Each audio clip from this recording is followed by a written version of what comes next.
അന്ന് അദ്ദേഹം മുന്നിൽ കണ്ട ഒരു രാഷ്ട്രീയ സാഹചര്യം ഇന്നിപ്പോൾ സത്യമായി ഭവിച്ചിരിക്കുന്നു. ഒരുപക്ഷെ 2003 അദ്ദേഹം ഇത് എഴുതുമ്പോൾ കേരളത്തിലോ രാജ്യത്തിനകത്തോ ഇങ്ങനെ ഒരു സംഭവം ഉണ്ടാകും എന്ന് വിചാരിക്കാവുന്ന ഒരു സാഹചര്യം ഉണ്ടായിരുന്നില്ല.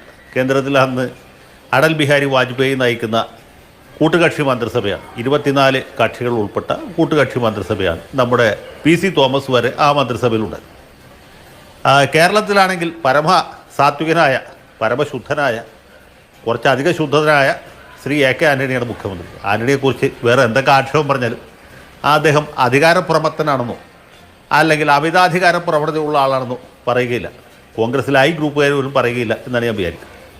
അപ്പോൾ അങ്ങനെ ഒരു സാഹചര്യത്തിൽ അദ്ദേഹം ഇങ്ങനെ ഒരു ലേഖനം എഴുതി. അദ്ദേഹം അത് ഇതുപോലൊരു സാഹചര്യം മുൻകൂട്ടി കണ്ടു എന്ന് വേണമെങ്കിൽ പറയാം. അല്ലെങ്കിൽ അതിന് മുമ്പ് നടന്ന വല്ല ജയലളിതയുടെ മറ്റോ ഭരണത്തെ അദ്ദേഹം ഒരുപക്ഷെ ഓർമ്മിച്ചിരിക്കാം. ജയലളിതയുടെ ഭരണകാലത്ത് അമിതാധികാര പ്രവണതയുണ്ട്. 96 മുതൽക്ക് 2001 വരെയുള്ള അണ്ണാ-DMKയുടെ ഭരണകാലത്ത് എല്ലാ കാര്യങ്ങളും അവർ തന്നെയാണ് തീരുമാനിച്ചത്. അവരുടേതായ ഒരു രീതിയിൽ ഒരു ജനാധിപത്യത്തിൽ രാജവാഴ്ച എന്ന് പറഞ്ഞ രീതിയിലാണ് കാര്യങ്ങൾ പോയിക്കൊണ്ടിരുന്നത്. അപ്പോൾ 2003 എഴുതിയ ലേഖനം 2024 ജനുവരി മാസത്തിൽ പൊടി തട്ടിയെടുത്തു കൊണ്ടുവന്ന് അവതരിപ്പിക്കണമെങ്കിൽ അന്ന് അദ്ദേഹം മുൻകൂട്ടി കണ്ട രാഷ്ട്രീയ സാഹചര്യം ഇന്നിപ്പോൾ കേന്ദ്രത്തിലും കേരളത്തിലും മറ്റ് ചില സംസ്ഥാനങ്ങളിലും യാഥാർത്ഥ്യമായി കഴിഞ്ഞിരിക്കുന്നു എന്ന തിരിച്ചറിവാണ് അതിൻ്റെ കാരണം. ഞാൻ വേറൊരു ഉദാഹരണം, കുറച്ചുകൂടി വ്യക്തമായ വേറൊരു ഉദാഹരണം പറയാം. 1959-60 കാലത്ത് ശ്രീ CJ തോമസ് എഴുതിയ ഒരു നാടകമുണ്ട്. അത് നിരൂപകന്മാരുമൊക്കെ തള്ളിക്കളഞ്ഞതാണ്. അത് രാഷ്ട്രീയ പ്രചരണത്തിന് വേണ്ടി എഴുതിയ നാടകമാണ്. നാടകത്തിൻ്റെ ഒരു വിഷവൃക്ഷം എന്നാണ്. അന്ന് എഴുതിയ കാലത്ത് ഇത് അതിശോക്തിപരമാണ്, വളരെ അതിശോക്തിപരമാണ്. പക്ഷേ ഇന്ന് ആ നാടകം എടുത്ത് വായിച്ചാൽ വളരെ കറണ്ടായിട്ട് നമുക്ക് തോന്നും. ഇപ്പോൾ CJ തോമസിനെ പഠിക്കുന്ന ആളുകൾ, ഇത് കേൾക്കുന്നവരിൽ ആരെങ്കിലും ഉണ്ടെങ്കിൽ ആ നാടകം തേടി പിടിച്ച് വായിക്കുന്നത് നന്നായിരിക്കും. 1959-60 കാലത്ത് CJ തോമസ് ഭാവനയിൽ കണ്ട ഈ കമ്മ്യൂണിസ്റ്റ് പാർട്ടിയുടെ അപജയം ഇന്ന് പരമസത്യമായി ഭവിച്ചിരിക്കുന്നു എന്ന് നമുക്ക് ആ നാടകം വായിക്കുമ്പോൾ CJ തോമസ് എത്ര വലിയ ക്രാന്തദർശിയായിരുന്നു എന്ന് മനസ്സിലാവും. അപ്പോൾ എന്തുകൊണ്ടാണ് 2024 നമ്മൾ വിഷവൃക്ഷം വായിക്കേണ്ടത്? കാലം മാറിയപ്പോൾ അന്ന് CJ മനസ്സിൽ കണ്ട പോലെയുള്ള കാര്യങ്ങൾ ഇപ്പോൾ സംഭവ്യമായിരിക്കും എന്നുള്ളതുകൊണ്ട് അപ്പോൾ അന്ന് MD അതിനെതിരെ പ്രതികരിച്ചിരുന്നു എന്നാണ് പറഞ്ഞു കേട്ട അറിവ് എനിക്ക്. അപ്പോൾ ഒരുപക്ഷെ അതും ഒരു അധികാര പ്രയോഗമാണ്. അദ്ദേഹം എല്ലാ കാലങ്ങളിലും എല്ലാ ദിവസവും എല്ലാ വൈകുന്നേരങ്ങളിലും രാഷ്ട്രീയ വിമർശനം നടത്തുന്ന ഒരാളല്ല. 20 വർഷക്കാലത്തിന് ശേഷം അദ്ദേഹം ആ അമിതാധികാര പ്രവണതയെപ്പറ്റി പറയുന്നുണ്ടെങ്കിൽ അത് ഒരിക്കൽ കൂടി അദ്ദേഹത്തിന്റെ ഈ പറയുന്ന മനസ്സിനെ, ബുദ്ധിയെ ഒക്കെ വ്രണപ്പെടുത്തുന്നത് കൊണ്ടാണ് എന്ന് വിചാരിച്ചെടുക്കാം. MT അങ്ങനെ ദൈനംദിന അടിസ്ഥാനത്തിൽ രാഷ്ട്രീയ കാര്യങ്ങളെക്കുറിച്ച് അല്ലെങ്കിൽ സാമൂഹ്യ വിഷയങ്ങളെക്കുറിച്ച് അഭിപ്രായം പറയുന്ന ആളെ അല്ല. അദ്ദേഹം പൊതുവെ ഉൾവലിഞ്ഞ പ്രകൃതക്കാരനാണ്. അദ്ദേഹം അങ്ങനെ അധികം സോഷ്യലൈസ് ചെയ്യുന്ന ആൾ പോലുമല്ല. ചിരിക്കാൻ പോലും വളരെ പിശുക്കുള്ള അല്ലെങ്കിൽ വളരെ പ്രയാസമുള്ള ഒരാളായിട്ടാണ് നമ്മൾ മനസ്സിലാക്കിയിട്ടുള്ളത്. അദ്ദേഹം വ്യക്തമായിട്ട് രാഷ്ട്രീയ അഭിപ്രായങ്ങൾ പറഞ്ഞ സന്ദർഭങ്ങൾ വളരെ കുറവാണ്. അതിലൊന്ന് ഈ മുത്തങ്ങ വെടിവെപ്പാണ്. മുത്തങ്ങ വെടിവെപ്പ് അദ്ദേഹത്തെ വല്ലാതെ ക്ഷോഭിപ്പിച്ചു. അതുകൊണ്ട് ആ സമയത്ത് അദ്ദേഹം ഒരു നിലപാടെടുത്തു. അതിനു മുമ്പും അതിന് ശേഷം എന്തൊക്കെ കുളലൊക്കെ സൃഷ്ടിച്ച സംഭവങ്ങൾ ആൻ്റണിയുടെ ഭരണകാലത്ത് തന്നെ ഉണ്ടായിട്ട് പിന്നീടും ഉണ്ടായിട്ടുണ്ട്. അന്നൊക്കെ അദ്ദേഹം മൗനം പാലിക്കരുത്. പിന്നെ അദ്ദേഹം കുപിതനായി നമ്മൾ കാണപ്പെട്ടത് നരേന്ദ്രമോദി സർക്കാർ നോട്ട് പിൻവലിച്ചപ്പോഴാണ്. ഈ നോട്ട് പിൻവലിച്ചതിൻ്റെ സാമ്പത്തിക ശാസ്ത്രമല്ല, സാധാരണക്കാർക്കുണ്ടായ ബുദ്ധിമുട്ടിനെക്കുറിച്ച് അദ്ദേഹം ശക്തമായിട്ട് പ്രതികരിച്ചു. ഞാൻ മനസ്സിലാക്കിയത് ശരിയാണെങ്കിൽ അമിത് മാസ്റ്റർ കുറച്ചുകൂടി നന്നായിട്ട് പറയാൻ പറ്റുമെന്ന് എനിക്ക് തോന്നുന്നു. 1969 കാലത്ത് 69-70 കാലത്ത് ഈ നക്സലൈറ്റ് ആക്രമണം ഉണ്ടാക്കി അജിത അടക്കമുള്ള ആളുകളൊക്കെ പോലീസിൻ്റെ വലിയ പീഡനങ്ങൾക്കിരയായപ്പോഴും ഇദ്ദേഹം ഏതാണ്ട് ഈ രീതിയിൽ പ്രതികരിച്ചു എന്നാണ് ഞാൻ മനസ്സിലാക്കിയിട്ടുള്ളത്. ആ സംഭവം അദ്ദേഹത്തെ വല്ലാതെ ഉലച്ച ഒന്നായിരുന്നു. അതെ, അദ്ദേഹം അത്യപൂർവമായിട്ട് മാത്രമേ ഇങ്ങനെയുള്ള കാര്യങ്ങൾ പ്രതികരിക്കാറുള്ളൂ. ഇപ്പോൾ അദ്ദേഹം പ്രതികരിച്ചത് ഈ സവിശേഷ സാഹചര്യത്തിൽ ഇപ്പോൾ അദ്ദേഹം പറഞ്ഞത് നരേന്ദ്രമോദിക്ക് തുല്യ നിലയിൽ ബാധകമാണ്, മമതാ ബാനർജിക്ക് ബാധകമാണ്, ജയലളിതയ്ക്ക് ബാധകമായിരുന്നു, മായാവതിക്ക് അവർ മുഖ്യമന്ത്രി ആയിരുന്നപ്പോൾ അവർക്കും ബാധകമായിരുന്നു. ഇനി നമുക്ക് അല്പം വലിച്ചു നീട്ടുകയാണെങ്കിൽ അരവിന്ദ് കെജ്രിവാളിനും ഒരു ചെറിയ പരിധി വരെ നവീൻ പട്നായിക്കിനും ബാധകമാണെന്ന് പറയാം. ഇവിടെ എന്താ സംഭവം എന്ന് വെച്ചാൽ ഏകകക്ഷി ഭരണം പിന്നെ ഏക വ്യക്തി ഭരണമായിട്ട് മാറും. ആ ഒരു വ്യക്തിയുടെ ഇഷ്ടാനിഷ്ടങ്ങൾക്കനുസരിച്ച് ഈ ജനാധിപത്യ പ്രക്രിയ തന്നെ തകിടം മറിക്കുന്നു. ഇതാണ് യഥാർത്ഥത്തിലുള്ള പ്രശ്നം.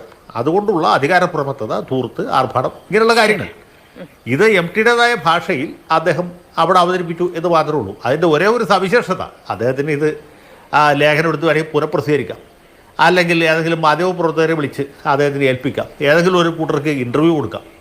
പക്ഷേ അദ്ദേഹം അതിന് തിരഞ്ഞെടുത്ത സവിശേഷ മുഹൂർത്തം ഈ KLF എന്ന് പറയുന്ന സാഹിത്യ സമ്മേളനത്തിൻ്റെ ഉദ്ഘാടന വേദിയിൽ അത് ഉദ്ഘാടനം ചെയ്ത മുഖ്യമന്ത്രിയുടെ സാന്നിധ്യത്തിൽ മുഖ്യമന്ത്രി ഇരുത്തിക്കൊണ്ട് അദ്ദേഹം ഇത് അവിടെ വായിച്ചു എന്ന് പറയുമ്പോൾ അതിന് വേറൊരു അർത്ഥമുണ്ട്. അല്ലെങ്കിൽ 2003 എഴുതിയ ലേഖനം എന്തിനാ ഇപ്പോൾ എടുത്തുകൊണ്ടെന്ന് വായിച്ചേ?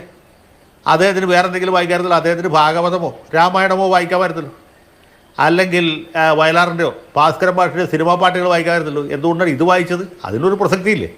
വെറുതെ ഇരിക്കുമ്പോൾ ഒരാൾ ഈ ഗ്രന്ഥം എടുത്ത് വായിക്കുമല്ലോ. അപ്പോൾ അതിന് സവിശേഷമായ ഒരു അർത്ഥമുണ്ട്. കേരളത്തിലെ വർത്തമാനകാല രാഷ്ട്രീയ സാഹിത്യത്തിൽ അദ്ദേഹം പണ്ട് എഴുതിയ ലേഖനത്തിന് മുമ്പ് എന്നും എന്നത്തേക്കാളും ഉയർന്ന ആ ഒരു പ്രാധാന്യമുണ്ടെന്ന് MT വാസുദേവൻ നായർക്ക് തോന്നി. അദ്ദേഹത്തിൻ്റെ അഭിപ്രായം അവിടെ അവതരിപ്പിച്ചു.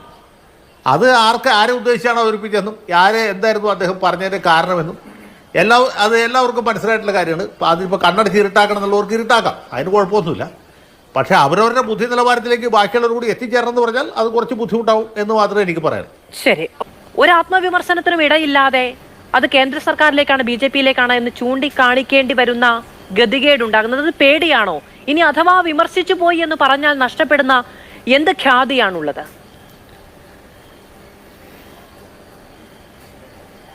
അല്ല, ഇവിടെ ഹമീദ് മാഷ് പറഞ്ഞ അഭിപ്രായത്തോട് 100% അല്ല 101% ഞാൻ യോജിക്കുന്നു. കാരണം അദ്ദേഹം പറഞ്ഞത് തന്നെയാണ്, ഞാനിവിടെ ആവർത്തിക്കുന്നില്ല. ആ വേദിയിൽ ഉണ്ടായിരുന്നത് നരേന്ദ്രമോദി അല്ല, അല്ലെങ്കിൽ BJPയുടെ വേറെ ഏതെങ്കിലും നേതാവല്ല, മുരളീധരൻ പോലും അല്ല. ആ വേദിയിൽ ഉണ്ടായിരുന്നത് പിണറായി വിജയനാണ്. അപ്പോൾ അദ്ദേഹത്തെ ഇരുത്തിക്കൊണ്ട് ഈ കാര്യം പറയുമ്പോൾ, പ്രത്യേകിച്ച് സാറിസ്റ്റ് റഷ്യയെക്കുറിച്ച് പറയുന്നു, ലെനിനെക്കുറിച്ച് പറയുന്നു, റഷ്യയിലുണ്ടായ അപജയത്തെക്കുറിച്ച് പറയുന്നു, കേരളത്തിലെ ഒരു മാതൃകാ ഭരണാധികാരിയായിട്ട് EMSനെ ഉയർത്തി കാണിക്കുന്നു, വ്യക്തിപൂജയെക്കുറിച്ച് സൂചിപ്പിക്കുന്നു. ഇതൊക്കെ വിരൽ ചൂണ്ടുന്നത് ആരിലേക്കാണെന്ന് പ്രത്യേകം പറയേണ്ടതില്ല. അമിത് മാഷ് പറഞ്ഞത് വളരെ ശരിയാണ്. പക്ഷേ ഇവിടെ ഇങ്ങനെ ഒരു വിമർശനം MTയുടെ ഭാഗത്തുണ്ടായപ്പോൾ, അത് മുഖ്യമന്ത്രിയെ വേദിയിൽ ഇരുത്തിക്കൊണ്ട് ഇങ്ങനെ വിമർശനം ഉണ്ടായപ്പോൾ, അതത്ര സർവ്വസാധാരണമായിട്ടുള്ളൊരു കാര്യമല്ലല്ലോ. പണ്ട് കേരളകൗമുദി പത്രാധിപരായിരുന്ന K. സുകുമാരൻ 1958 ഈ ഗുരുസമാധി ദിനത്തിൽ കുളത്തൂർ വായനശാലയുടെ ഒരു മീറ്റിങ്ങിൽ എഴുതി തയ്യാറാക്കിയ ഒരു പ്രസംഗം അവിടെ വായിച്ചു. അതാണ് പത്രാധിപർ സുകുമാരൻ്റെ കുളത്തൂർ പ്രസംഗം. ഈ കുളത്തൂർ പ്രസംഗത്തിന് ശേഷം ഒരു മുഖ്യമന്ത്രിയെ വേദിയിൽ ഇരുത്തിക്കൊണ്ട് മറ്റൊരു വ്യക്തി, ഒരു പൊതുപ്രവർത്തകനായിട്ടുള്ള ഒരാൾ, അല്ലെങ്കിൽ മറ്റൊരു രീതിയിൽ അറിയപ്പെടുന്ന ഒരു വ്യക്തി ഇത്രയും നിശിതമായ ഭാഷയിൽ സംസാരിക്കുന്നത്, അത് എഴുതി തയ്യാറാക്കിയ പ്രസംഗം എന്നുള്ളതിന് വളരെ പ്രസക്തിയുണ്ട്. കാരണം അദ്ദേഹം പറഞ്ഞപ്പോൾ യാതൊരു നാക്കുപിഴയും പറ്റരുത് എന്ന ഉദ്ദേശത്തോട്ടുണ്ടല്ലോ. MT വാസുദേവൻ നായർക്ക് നോക്കാതെ പ്രസംഗിക്കാൻ അറിയാൻ പാടുള്ളതുകൊണ്ടല്ല. ആ പറയുമ്പോൾ യാതൊരു തെറ്റും പറയരുത്. അതാണ് പ്രധാനമന്ത്രി പ്രസിഡന്റൊക്കെ എഴുതി തയ്യാറാക്കിയ പ്രസംഗങ്ങൾ വായിക്കുന്നത്. വലിയ പ്രഗത്ഭരായ പ്രസംഗക്കാർ പോലും എഴുതി തയ്യാറാക്കിയ പ്രസംഗം പറയുന്നത് അതിൽ നിന്ന് മാറിപ്പോയിരിക്കാൻ വേണ്ടിയിട്ടാണ്. അതിൻ്റെ പ്രാധാന്യത്തെക്കുറിച്ച് അവർക്ക് അത്ര തിരിച്ചറിവുകളുണ്ട്, അത്രയും ബോധ്യമുള്ളതുകൊണ്ടാണ് ഈ പറയുന്നതിൽ കുത്തോ കോമയോ മാറിപ്പോകരുത്, യാതൊരു ദുർവ്യാഖ്യാനത്തിനും ഇടവരരുത് എന്ന് നിർബന്ധമുള്ളതുകൊണ്ടാണ്. അല്ലാണ്ട് MT വാസുദേവൻ നായർക്ക് ഈ 3 പേജിൽ എഴുതിയ 3 കടലാസിൽ എഴുതിയ കാര്യങ്ങൾ പറയാനായിട്ട് ഇത് നോക്കി വായിക്കേണ്ട ആവശ്യമില്ല. അപ്പോൾ അദ്ദേഹത്തിൻ്റെ ഉദ്ദേശം വളരെ വ്യക്തമായിരുന്നു. അദ്ദേഹം എന്താണ് ഉദ്ദേശിച്ചതെന്നുള്ളത് എല്ലാവർക്കും മനസ്സിലായി. പിന്നെ അതിൻ്റെ ജാള്യം മറക്കാൻ വേണ്ടിയിട്ട് ആണ് ഈ രീതിയിലുള്ളൊരു വ്യാഖ്യാനവുമായിട്ട് മുന്നോട്ട് വന്നത്. MT വാസുദേവൻ നായർ പറഞ്ഞതുകൊണ്ട് ഇതിനൊരു പ്രത്യേക പ്രാധാന്യം ഉണ്ടായതെന്ന് വെച്ചാൽ MT വാസുദേവൻ നായർ അങ്ങനെ ദൈനംദിന അടിസ്ഥാനത്തിൽ ഈ വക കാര്യങ്ങളെക്കുറിച്ച് അഭിപ്രായം പറയാത്ത ആളാണ്. അദ്ദേഹത്തിന് പൊതുസമൂഹത്തിൽ വലിയ ഒരു സ്വീകാര്യതയുണ്ട് എന്നുള്ളതുകൊണ്ടാണ്. MT വാസുദേവൻ നായർ പറഞ്ഞില്ലെങ്കിൽ പോലും സത്യവാദമാണല്ലേ, സത്യത്തിന് വല്ല വ്യത്യാസമുണ്ടോ? ഒരു കമ്മ്യൂണിസ്റ്റ് മുഖ്യമന്ത്രിയുടെ രീതിയിലാണോ ഇദ്ദേഹം ഭരിക്കുന്നത്? പോട്ടെ, ഒരു കോൺഗ്രസ് മുഖ്യമന്ത്രി ഇത്രയും ആർഭാടവും ഇത്രയും ധൂർത്തും നടത്തിയായിട്ട് നമുക്കറിയാമോ? കരുണാകരൻ ക്ലിഫ് ഹൗസിൻ്റെ കോമ്പൗണ്ടിൽ ഒരു കുളം കുഴിച്ചു എന്നുള്ളത് ശരിയാണ്. അവിടെ പശുത്തൊഴുത്തുണ്ടാക്കുന്നു, പശുവിനെ കേൾക്കാനായിട്ട് പാട്ട് വയ്ക്കുന്നു, അവിടെ ചാണകക്കുഴി ഉണ്ടാക്കുന്നു, ഇല്ലേ?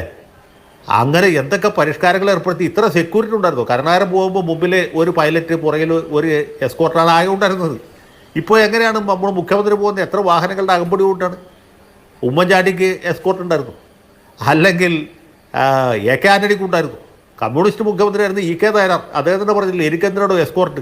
ഈ നാട്ടിലെ ജനങ്ങളുടെ എൻ്റെ എസ്കോർട്ടൊക്കെ ഓനല്ലേ എന്ന് ചോദിച്ചു. ഓൻ എന്ന് പറഞ്ഞത് കരുണാകരനാണ്. അപ്പോൾ കരുണാകരനാണ് പൈലറ്റ് എസ്കോർട്ട് വേണ്ടത്. നയനാർക്ക് എസ്കോർട്ടിൻ്റെ ആവശ്യമില്ല. കാരണം നയനാരുടെ സുരക്ഷിതത്വം ഈ നാട്ടിലെ ജനങ്ങൾക്കാണ്, ജനങ്ങളുടെ ഉത്തരവാദിത്തത്തിലാണ് അദ്ദേഹം സഞ്ചരിച്ചത്. അപ്പോൾ നയനാരെ പോലെ, EMSനെ പോലെ, അച്യുതമേനെ പോലെ, PK വാസുദേവൻ നായരെ പോലെയുള്ള മുഖ്യമന്ത്രിമാരാണ് ഇടതുപക്ഷത്തുണ്ടായിട്ടുള്ളത്. അതിൻ്റെ ഒരു അപഭ്രംശമാണ് ഇപ്പോഴത്തെ മുഖ്യമന്ത്രി എന്ന് തന്നെയാണ് നമ്മുടെ എം ടി വാസുദേവൻ നായർ ഉദ്ദേശിച്ചു. ഇപ്പോൾ ഞാൻ പറഞ്ഞ രീതിയിൽ അദ്ദേഹത്തിന് പറയാൻ പറ്റുകയില്ലല്ലോ, കാരണം എൻ്റെ ഒരു നിലവാരത്തിലല്ല അദ്ദേഹം സംസാരിക്കുന്നത് എന്നുള്ളതുകൊണ്ട്, അദ്ദേഹം ദൈനംദിന കാര്യങ്ങളിൽ ഇടപെടാത്ത ആളായതുകൊണ്ട് അദ്ദേഹത്തിൻ്റെതായ രീതിയിൽ പറഞ്ഞു. അത് വേദിയിൽ മുഖ്യമന്ത്രി ഉണ്ടായിരുന്നു എന്നുള്ളതാണ് അതിൻ്റെ ഒരു പ്രാധാന്യം. രണ്ടാമത്തത് അദ്ദേഹമാണ് ഈ അഭിപ്രായം പറഞ്ഞതെന്നുള്ളതാണ്. ഓക്കെ.